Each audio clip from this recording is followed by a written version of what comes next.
Buenas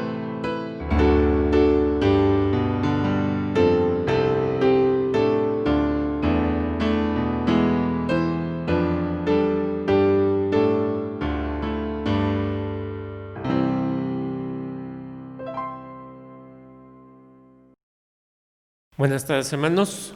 Damos gracias a Dios que nos permite acercarnos a su palabra. Y en esta tarde vamos a ver a la viuda de Naín. Naín no era una persona, era un lugar. Y vamos a verlo en San Lucas capítulo 7, versículos 11 al 17, no sin antes pedir la dirección de Dios. Señor y Padre nuestro, gracias te damos que nos permites meditar en tu palabra. Permite que podamos aprender cosas nuevas de ti, de tu palabra y por qué están escritas aquí, Señor. Por Cristo Jesús te lo pedimos. Amén. La viuda de Naín. Naín era una ciudad que estaba cerca de Nazaret, más o menos, dice, 14 kilómetros al sur. Y pues recordemos que el Señor Jesús iba de un lugar a otro. Uno, iba caminando. Dos, iba con sus apóstoles. Y tres, una gran multitud le seguía. No hay alguna referencia que nos diga cuántos iban. Simplemente dice a veces una compañía, a veces dice una gran compañía, a veces dice una multitud. ¿A cuántos podemos llamar multitud? ¿A 100? ¿A 500? ¿A 1000? Bueno, recordemos que el Señor Jesús iba enseñando, iba haciendo muchos milagros y la gente le seguía, lo buscaba, lo quería tocar, quería aprender algo nuevo, quería saber algo más de Jesús. Muchos dicen que lo seguían por la comida. Efectivamente, muchos siguen al Señor Jesús todavía en la actualidad por la comida, no por lo espiritual, sino por lo material. A veces se sienten a gusto aquí, como si fuera un club en la iglesia, el poder convivir con otras personas, el poder recibir ayudas. Sin embargo, eso no es lo principal. Lo principal era las enseñanzas que el Señor Jesús iba dando, lo que iba Él enseñando y que sus apóstoles iban aprendiendo. No es lo mismo, desde luego, estudiar y leer que lo que vivieron los apóstoles. Cuando hablamos de discípulos, en la época antigua, el discípulo vivía con el maestro. No es como ahora que dicen el discípulo de fulanito, el discípulo de menganito, y lo que hace es estudiar, a veces ir, escucharlo, que le enseñe algo. No, el discípulo de los tiempos antiguos vivía con su maestro, las 24 horas estaba pegado al maestro. Los apóstoles 24 horas estaban con el Señor.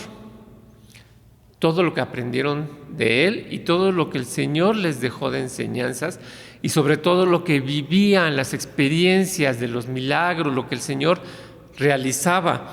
Y hoy vamos a ver un milagro que Dios hizo a través del Señor Jesús con aquella viuda de Naín. Dice en los versículos 11 en adelante: y aconteció después que él iba a la ciudad que se llama Naín, e iban con él muchos de sus discípulos y gran compañía. Repito, ¿cuántos? Pues una gran compañía, no solamente los discípulos. Y esto fue después de haber curado al centurión de Capernaum. Algo muy importante aquí que se mencione que a veces no tomamos en cuenta, porque nos vamos al milagro y no al lugar. Dice el versículo 12: y como llegó cerca de la puerta de la ciudad, he aquí que sacaban fuera a un difunto, unigénito de su madre, la cual también era viuda, y había con ella grande compañía de la ciudad. Por un lado tenemos al Señor Jesús llegando a la ciudad con sus discípulos, una gran multitud. Y por otro lado tenemos a la viuda saliendo, también dice, con grande compañía de la ciudad. El lugar donde se encuentran es en la puerta de aquella ciudad, de Naín. Y vamos a hablar de la puerta porque hay varias cosas muy importantes que debemos tomar en cuenta. Primero, el momento en que llega el Señor Jesús y sale la viuda con su hijo muerto. No era una casualidad, para Dios no hay casualidades. Dios tiene todo previsto y el Señor tenía que llegar en el momento en que la viuda iba saliendo. No hay casualidades, no hay coincidencias. El Señor llegó en el momento que tenía que haber llegado. ¿Quién era esa viuda? No menciona el nombre. Lucas hace muchas descripciones, recordemos que Lucas era médico, y entonces él hace muchas definiciones sobre la vida, sobre las enfermedades, y aquí cuando habla de la viuda, pues hace mención no solamente que la viuda había perdido a su hijo, sino anteriormente había perdido al esposo. Hay nombres que se mencionan o se hacen cuando uno pierde a ciertos familiares. El hijo que pierde a los padres es huérfano. El que pierde a su pareja, su esposo o su esposa, se llama viudo o viuda. Sin embargo, hasta la fecha no hay una palabra para definir cuando un padre pierde a un hijo. Quizás porque dentro de la normalidad, de la naturalidad humana, no lo que Dios dice, pues uno piensa que como hijos se van los padres, se mueren los padres, se pueden morir los hermanos. Sin embargo, no es tan común que a una persona se le muera un hijo. Y no hay una palabra para definir, como tampoco hay una palabra para describir el dolor de perder un hijo. No hay palabra para describir lo que la viuda estaba viviendo, porque no solamente era perder al hijo. La viuda ya había perdido al esposo y pierde al hijo que era el único hijo.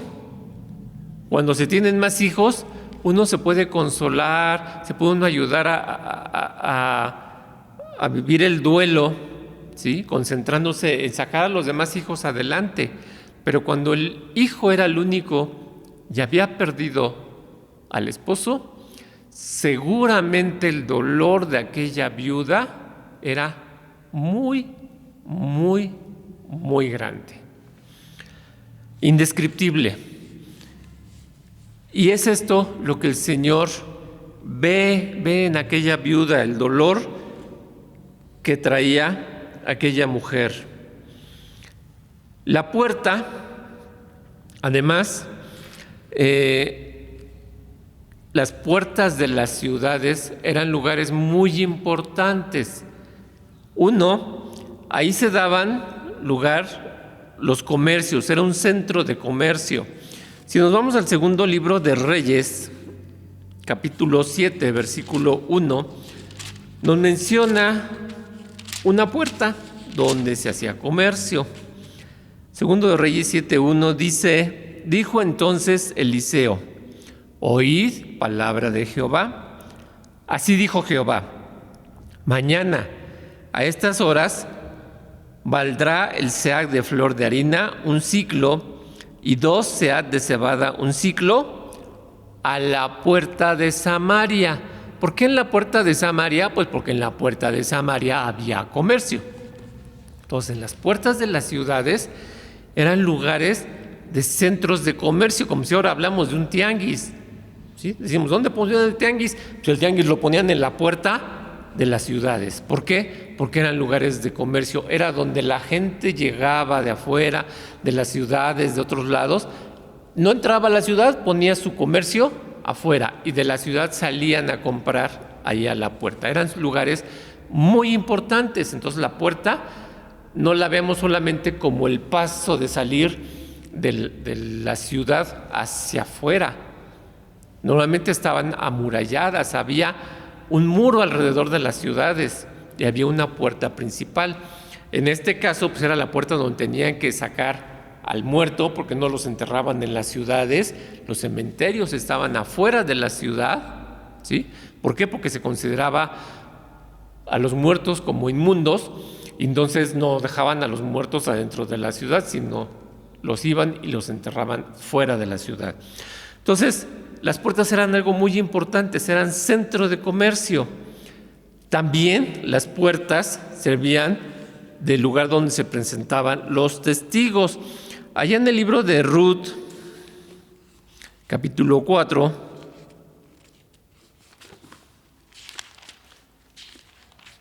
Ruth,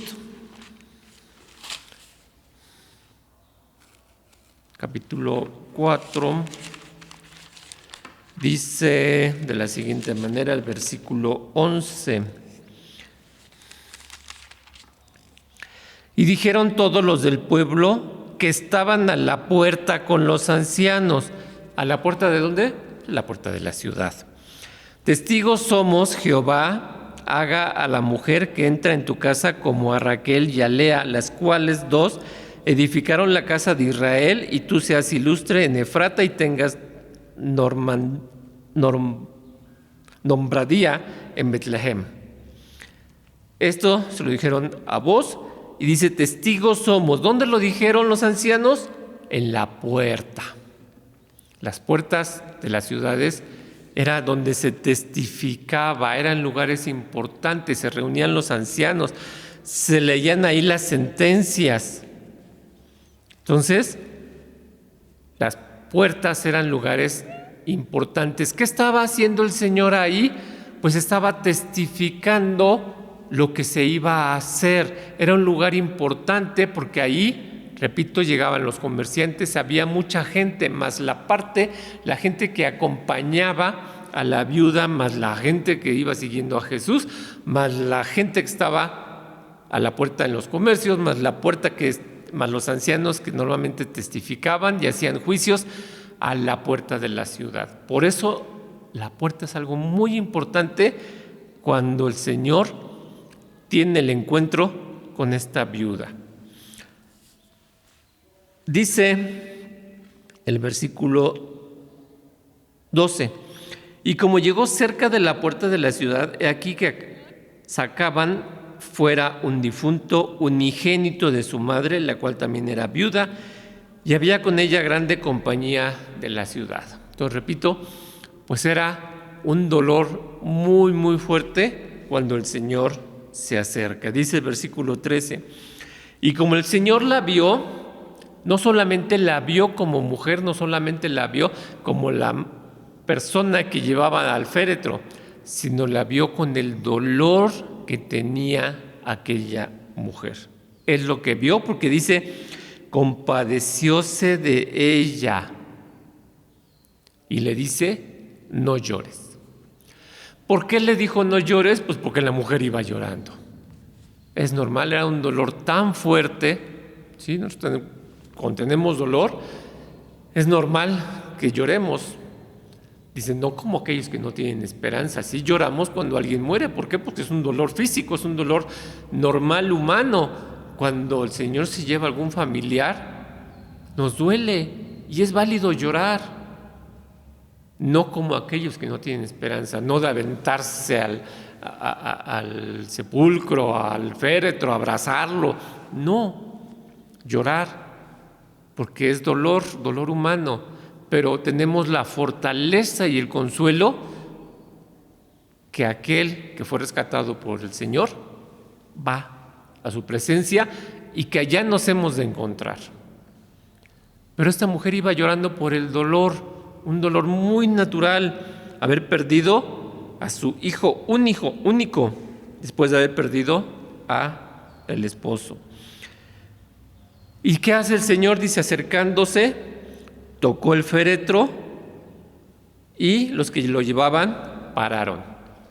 Tocó el féretro y las personas que iban cargando el féretro se detuvieron. ¿Qué hizo el Señor? Se dirige al muerto, al joven, al hijo, y le dice: mancebo, a ti digo, levántate. El Señor no dio más explicaciones, no dijo qué iba a hacer, no le pidieron al Señor que resucitara al muerto, simplemente el dolor de la mujer y que el Señor se compadeció de ella, fue que dijo: mancebo, a ti digo, levántate. Las palabras del Señor solamente fueron: levántate, una orden. Entonces se incorporó el que había muerto y comenzó a hablar y diole a su madre. ¿Qué pasó con todos los que estaban alrededor? Pues se espantaron, dice, y todos tuvieron miedo. Sin embargo, algo muy importante aquí: glorificaban a Dios. Lo que el Señor había hecho era un milagro y era para la gloria de Dios. Diciendo, la gente decía: un gran profeta se ha levantado entre nosotros y Dios ha visitado a su pueblo. Y salió esta fama de él por toda la Judea y por toda la tierra de alrededor. Todo lo que el Señor hacía siempre se expandía, todo el mundo lo conocía, lo comentaba. El Señor se compadece de nosotros también. No nos va a dejar el Señor.